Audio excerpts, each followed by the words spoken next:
ये बड़ा हिंदू की लड़ाई चल गई है। अब योगी बनाम मोदी चल रहा है। एआईएमआईएम के एक प्रवक्ता नेता ने एक बड़ा बयान दिया है। आइए आपको बताता हूं, असीम वकार का एक बड़ा कबूलनामा है। एक तरफ ओवैसी साहब कुछ और कह रहे हैं, लेकिन वक्फ बोर्ड में घोटाले होते हैं। सुन्नी शिया वक्फ बोर्ड में दोनों में घोटाले होते हैं। यह कहा है बीते 15 साल में कई बड़े घोटाले हो चुके हैं। यह कहा है सही जांच में हेर फेर पता लगेगी, यानी वो जांच के साथ खड़े हैं। एआईएमआईएम नेता असीम वकार ने क्या कहा है, इस बाइट में सुनिए। तो शिया और सुन्नी वक्फ बोर्ड, दोनों वक्फ बोर्डों में इतने बड़े बड़े घोटाले हुए हैं पिछले 15 साल में कि जितने इतिहास में कभी नहीं हुए होंगे। अगर ईमानदारी से जांच की जाए तो न जाने कितनी जमीनों का हेरफेर मिलेगा कि लोग सोच के पागल हो जाएंगे कि इस तरह। ये इस समय की बड़ी खबर है कि इतना हेरफेर मिलेगा, लोग सोच के पागल हो जाएंगे। अगर हेरफेर इतना मिलने वाला है वारिस पठान साहब, लोग सोच के पागल हो जाएंगे, तो आप काहे विरोध कर रहे हैं? आप ही के नेता कह रहे हैं ये इतना हेरफेर मिलेगा, इतनी चोरी चकारी मिलेगी, लोग सोच के पागल हो जाएंगे। देखिए, मेरे नेता, मेरे सदर जनाब बैरिस्टर असदुद्दीन ओवैसी साहब है, उन्होंने प्रेस कॉन्फ्रेंस करके पूरा वक्फ बोर्ड का मैटर समझाया कि इनकी नीयतों के अंदर खोट है, ये चाहते हैं हमारी वक्फ बोर्ड की जमीन को हथियाना। तो ये आसिम वकार को चोट लगा रहे हैं उन पर। बैठे हुए पूछिए इनको, इन्होंने देखिए अमीश भाई, आप बोलने नहीं देंगे 30 सेकंड के अंदर, तो मैं खामोश बैठ जाता हूं, आप कमेंट्री चालू रखिए। नहीं, सवाल पूछ रहा हूं, आप नाराज हो सुनिए, रहे हैं। इंपॉर्टेंट बात करो, दर्शक मेरे को बोल रहे हैं वारिस भाई। मैं आपसे पूछ रहा हूं कि इतना बड़ा, इतनी बड़ी चोरी चकारी लिख लेगी, लोग पागल हो जाएंगे। अरे आपके माध्यम से लोगों को जानकारी दे रहा हूं मैं, बिल्कुल दीजिए, जानकारी लीजिए। जानकारी तो मैं अश्विनी चाहता हूं। उपाध्याय जी बैठे हुए एडवोकेट है, मेरे लर्नेड कलीग बैठे हुए, इन्होंने एक याचिका डाली है सुप्रीम कोर्ट में वक्फ एक्ट 1995 को स्क्रैप करने के लिए। परसों सुप्रीम कोर्ट के जजेस ने इनको फटकार लगाई है, मेरे पास तो पूरा लिखा हुआ है। इन्होंने कहा कि वक्फ बोर्ड के अंदर चेयरमैन सिर्फ मुसलमान ही होते हैं। सुप्रीम कोर्ट ने कहा इसको आप रिलीजियस के एंगल से क्यों कर रहे हैं? क्यों हिंदू एम्पावर्ड बोर्ड जो है, हिंदू एंडोमेंट बोर्ड, उसमें भी तो नॉन मुस्लिम लोग हैं। फिर इनको कहा कि अगर वक्फ बोर्ड आप स्क्रैप करेंगे तो उसका बेनिफिट किसको होगा? एनक्रोचर को, जो एनक्रोच करके बैठे। तो आप क्या चाहते हो? एनक्रोचमेंट वाले को बेनिफिट वहां पर मिल जाए, उसके बाद सरकार जाए वो जमीन ले ले। वारिस भाई, आपने 30 सेकंड मांगे थे, मैंने आपको 35 सेकंड के 40 सेकंड दे दिए। जमीन को वारिस जी थोड़ा इत्मीनान से। वारिस जी, मुसलमानों को आप लर्नेड नेता है। वारिस जी ऑब्जर्वेशन है। अच्छा ठीक है, आपकी ऑब्जर्वेशन सुप्रीम कोर्ट की ऑब्जर्वेशन मैं जरूर कमेंट लूंगा, लेकिन रुकना पड़ेगा वारिस जी, रुकना पड़ेगा। सवाल तो सुनना पड़ेगा ना वारिस भाई। आपने ईमानदारी से बोलिए, आपने दिल पे हाथ रखे, आपने बोला अमीश जी मुझे 30 सेकंड चाहिए, मैंने आपको 45 सेकंड दिए अपनी बात को रखने के लिए, आपने 1 मिनट बोला।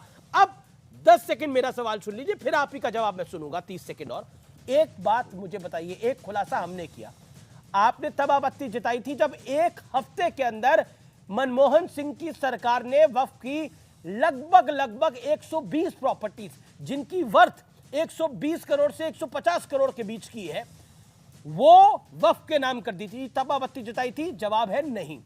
आपके नेता कह रहे हैं, अब आपके एक प्रवक्ता, आपके फेलो प्रवक्ता कह रहे हैं कि इतनी गड़बड़ मिलेगी वक्फ के अंदर कि लोग पागल हो जाएंगे। ये उनका बयान है, मेरा बयान नहीं है। आप मुझे बताइए, दोनों पर आपका क्या कहना है? आप भाग नहीं सकते इस बात से। देखिए, गड़बड़ अगर है, इतनी गड़बड़ है, लोग पागल हो जाएंगे। वक्फ बोर्ड का ट्रिब्यूनल है ना, अरे ट्रिब्यूनल है ना, ट्रिब्यूनल के पास जा सकती है सरकार। सरकार को किसी ने रोका? ट्रिब्यूनल पे पिटीशन फाइल करे।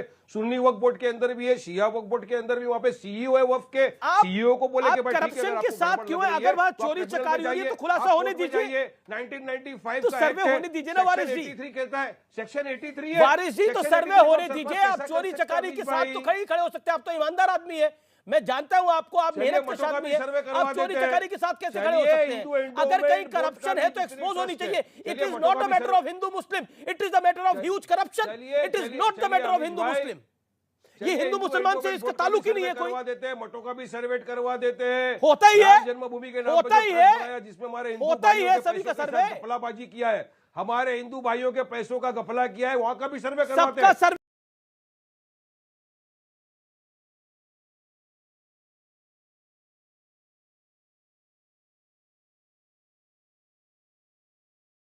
सर्वे हो रहा है, ये सबका सर्वे हो रहा है ना। वक्फ के नाम पर। बटोका हो रहा है, दिल्ली के अंदर बटोका कृष्णा हो रहा है। क्लॉथ मार्केट है, उसकी कई दुकानें वक्फ के नाम है। मंदिर ट्रस्ट, दिल्ली के अंदर चांदनी चौक में नील कटरा, उसकी कई दुकानें वक्फ के नाम है। बोर्ड का सर्वे क्यों नहीं क्या करते आप करेंगे? लोग? सीताराम बाजार है, उसकी कई मदरसों का दुकानें कहते हैं करेंगे, वक्फ के नाम है। गवर्नमेंट स्कूल का कैसे? नहीं करोगे, मदरसों का अरे करेंगे, तमिलनाडु में एक पूरा गांव गुरुकुल का है, नहीं करेंगे, विद्या मंदिर वहां का पे नहीं मंदिर है करेंगे। 1500 साल पुराना, वो भी अरे वक्फ तो के नाम हो गया गाँव है। अगर है, देश का जो कानून है ना अमीश भाई, कानून तो पूरे वही देश तो पे कह लागू रहे हैं। होता है। वक्फ बोर्ड का अरे तो कानून असीम 1995 वकार ने में बना है, कहानी एक बोल दी। पार्लियामेंट की ओके, सहमति से जी, बना जी, है, जी। कानून बोलता है सेक्शन 83 है।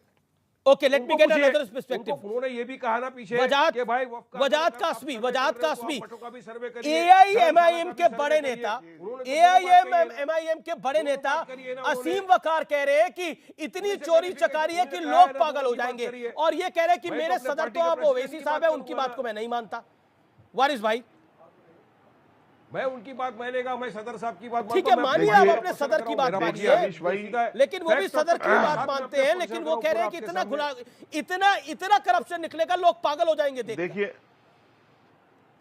देखिए अमीश भाई सुनिए, ट्रिब्यूनल है, मैं ट्रिब्यूनल आपको में ये जा कहता हूं सकते कि हैं, कहीं ना सर्वे की कहीं जरूरत असीम नहीं है। वकार सच बोल रहे हैं।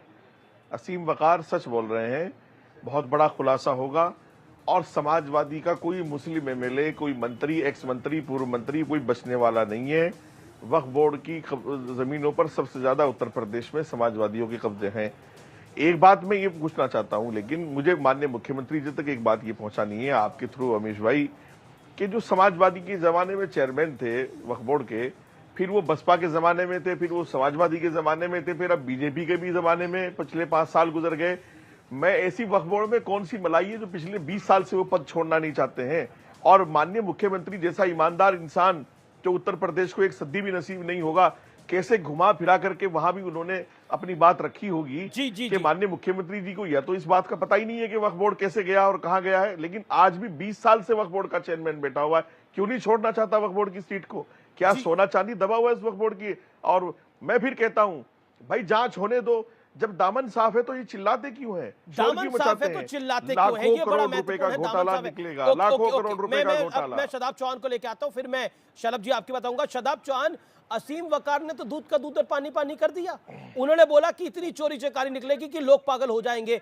मैं आपसे स्पष्ट सवाल पूछता हूं, आपने तब आवाज उठाई थी जब एक हफ्ते के अंदर यूपीए के शासन ने आचार संहिता लगने से एक दिन पहले लगभग 100 करोड़ की जमीन वक्फ बोर्ड को दे दी थी दिल्ली के अंदर।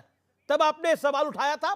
जब 1995 में यह एक्ट आ गया था जिसमें प्रूफ करना काउंटर पार्ट का काम होगा, जो वक्फ बोर्ड जमीन क्लेम कर लेगा वो पार्टी क्लेम करेगी कि उसकी जमीन है, उसको प्रूफ करना होगा। तब आपने ऑब्जेक्शन करी थी 1995 में। आज आपको ऑब्जेक्शन हो रही है क्योंकि आज खुलासा होने वाला, इसलिए सुनिए, कोई खुलासा नहीं। ये जो भाई साहब बैठे हैं, टोपी लगा के जो भाई साहब बैठे हैं, ये चेयरमैन बनना चाह रहे हैं, इसलिए चापलूसी और नाटक कर रहे हैं। वो छोड़िए, मैं मुद्दे पे आता हूं। वो उनका अपना प्रयास है, करते रहिए। वो कोई बात नहीं, मैं मुद्दे पे आ रहा हूं। तुम जो है मुसलमानों के वोट से महरूम हो। शादाब, तुम्हें मुसलमानों ने नकार दिया है। अरे भैया, नकार दिया, वारिस पठान को नकार दिया। यहाँ बैठ करके बकवास करने से कुछ नहीं होता। अरे तुम्हें मुसलमानों ने नकार दिया है, तुम शर्म करो। तुम्हारी जमानतें नहीं बची हैं, न वारिस पठान की जमानतें बची हैं, न तुम्हारी बची हैं। यहाँ टीवी पे बैठ के लीडर बनने से कोई फायदा नहीं होता। मुसलमानों ने तुम्हारे डिब्बे गोल कर दिए हैं। तुमने जो वहाँ डिपॉजिट भरा था वो भी गायब हो गया है। मुसलमान तो तुम्हें मान ही नहीं रहा अपना लीडर, बस यहाँ बैठ के बकवास करने के लिए। अरे तुमने वक्त की जमीन नहीं दबाई तो सर्वे होने दो ना। तुमने दुबई कतर से चंदा नहीं लिया, सर्वे होने दो ना। अगर तुम्हारे बाप दादा ने जमीन कब्जा नहीं की तो सर्वे होने दो। सर्वे से क्यों डर रहे हो? ये तो अच्छी बात है कि सर्वे करके वक्फ बोर्ड की जायदाद को बचाया जाएगा, ये तो अच्छी बात है। जो अखिलेश नहीं कर सका, जो बहन जी नहीं कर सकी, जो कांग्रेस नहीं कर सका, वो योगी जी कर रहे हैं, तो अच्छी बात है।